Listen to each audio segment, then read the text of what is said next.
Okay, so as you can see, we got a little oak here. Little might be the wrong word. Let's see, what is it?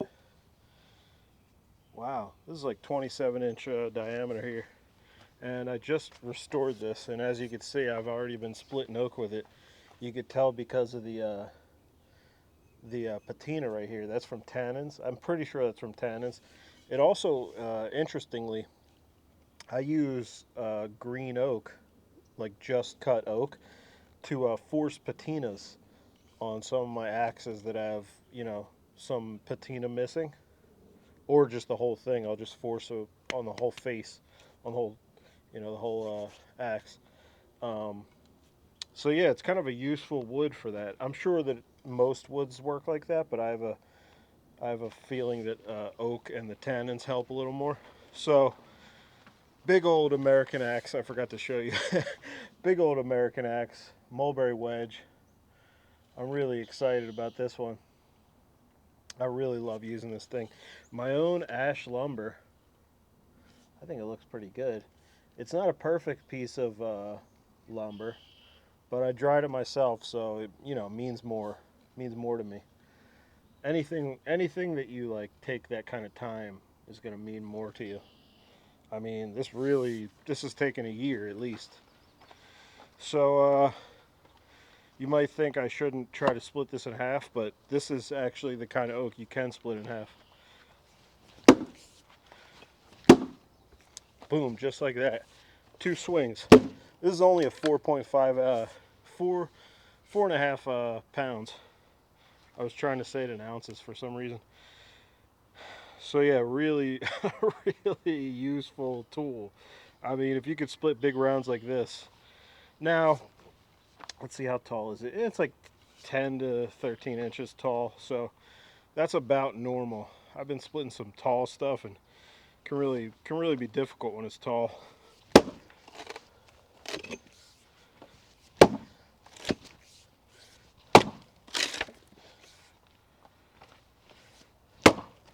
Whoops, that was a mistake. Another mistake. Huh? Not split. There we go. Oh, I was not expecting that to go through so easy. It's funny. This I think it's either red oak or pin oak. I think it's pin oak, but I have to look at the pores to really know what it is.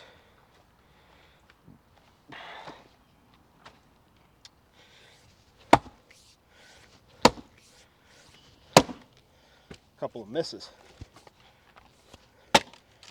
There we go.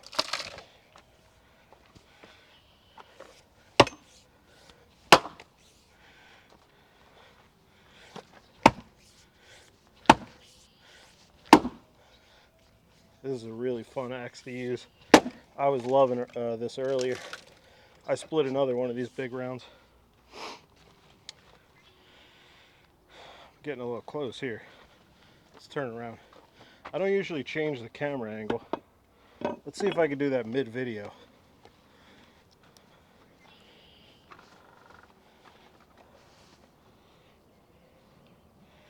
You think I can handle this? Okay. Actually, let's bring you guys here. Let's even you out. Oh, you poor souls. Look how uneven you are. Poor thing. Okay. So now I'm gonna reach over, and I'm gonna try to split this from here. I think I'm in the way, but oh well. It's just me taking a video for YouTube. Why would I why would I have to get out of the way for that? Don't be silly.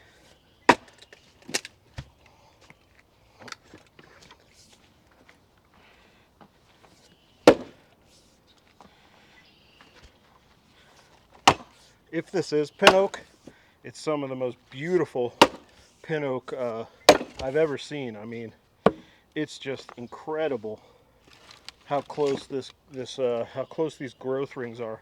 if this is pin oak. Ooh, you can see the medullary rays. See them right here? So here's the end grain. Hope you can see. Now, I do see some pores, but it doesn't quite look like pin oak. I'm thinking, this smell makes me think it's red oak. Pin oak really smells. Pin oak, people say it smells like shit. They call it like piss oak or something. I don't think that. I love the smell, but I'm not everybody. I'm pretty weird, so. Whoops. Let's do a little underhand splitting here. Get the camera all good for you guys. Wouldn't want you to miss my feet. Don't worry, I tried to help. I tried to help with the feet, all right? I did my best. Oh, a little stretch. Man, I love this thing.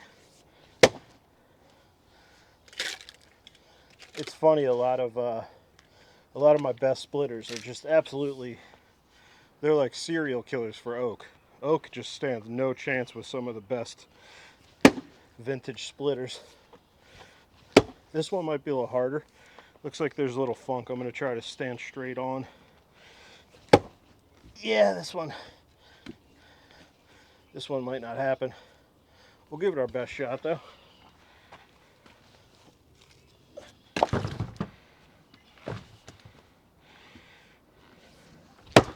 Oh, there we go.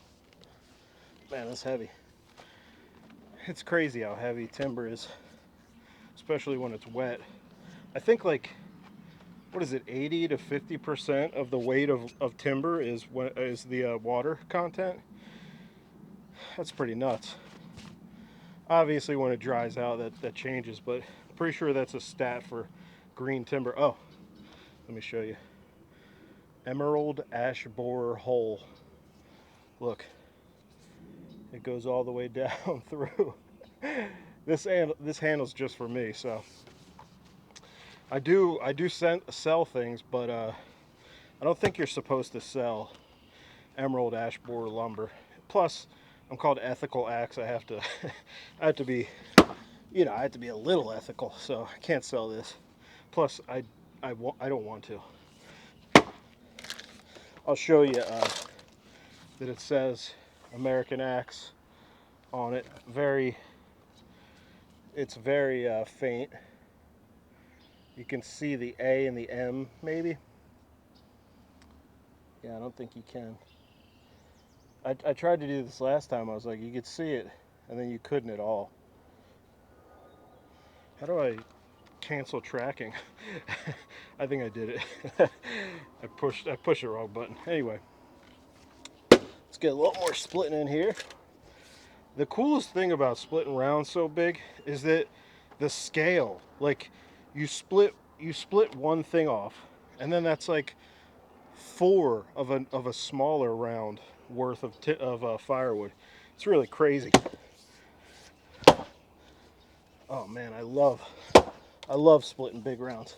Now I just nailed the handle a little. It's kind of good to know these things, how well this ash is going to hold up. I'd say it holds up pretty well. But I actually, you know, I mentioned vintage axe hoarder in my last video, but I learned something on his channel. I never really thought about it, but you know, I should have.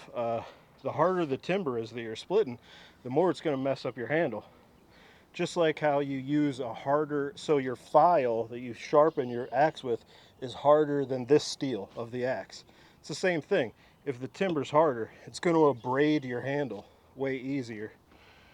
So we're almost done here. Let's do a little flick. Flicking it up. A little rot in the center, but nothing crazy. Yeah, just by how tight the growth is, I'm thinking it's red oak. And the smell, it's not as strong of a scent as pin oak is usually. How are we going to split this last piece up? A lot of moving. Whoa.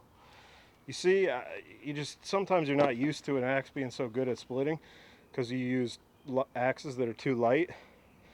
This is the, you want to use heavier axes for splitting. Don't waste your time. 5 pounds is probably the best, but you know what? This 4.5, I'm not minding it at all. You see, I'm not even trying to swing hard because I don't want to go through. Man, this stuff is fun to play with, though, I'll tell you that. Boom. Sorry if that scared you, my boom. For all the ladies watching this, sorry about that noise. Don't take a woman to the weight room. Oh my God, every time a weight drops. Ha! Yeah! Anyway, I figure there's not enough misogyny in Axe YouTube. sorry, ladies.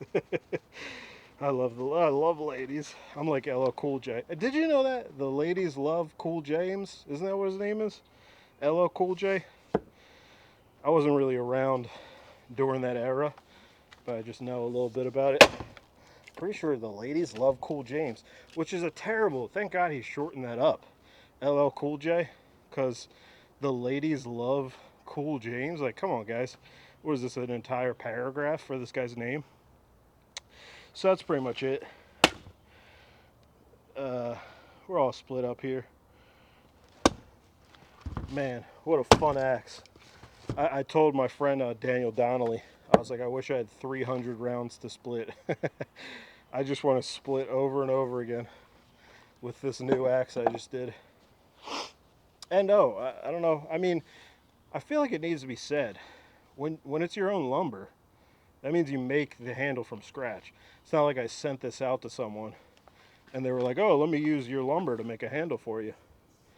I know that's kind of obvious, but it just makes me feel better to say it.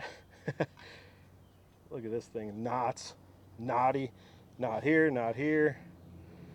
Yeah, it's pretty knotty, but up here, I mean, look how beautiful that looks. Crazy, crazy beautiful handle. Well, lumber, not the handle. And I do have to say, I used to only take my, oh, you can see a little paint. That's from where I sealed the end grain. I didn't take it off. I thought it was kind of cool to leave it there. Just, you know, this is my own little special touch. Not anybody else's axe. It can be whatever I want it to be. So, I don't know what I was just saying before I got distracted, but yeah, look how twisty the grain is at the end compared to up top. I don't know if you can see, it's pretty straight this way. And when it gets down to here, it's getting pretty curvy. So that's something if you're making your own handle, make sure that you pay attention to where the grain is most straight, because your weakest part of your handle is up here. I mean, really, it's about to here. That's where you usually see them break, midway all the way up to the shoulder. And it even at the shoulder, like right here, can break. So, little demonstration of my new favorite splitter. Anyway, guys, I hope you like that one, because I love this axe.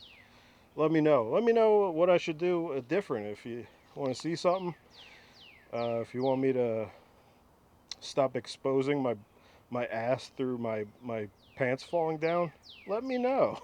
All right, bye.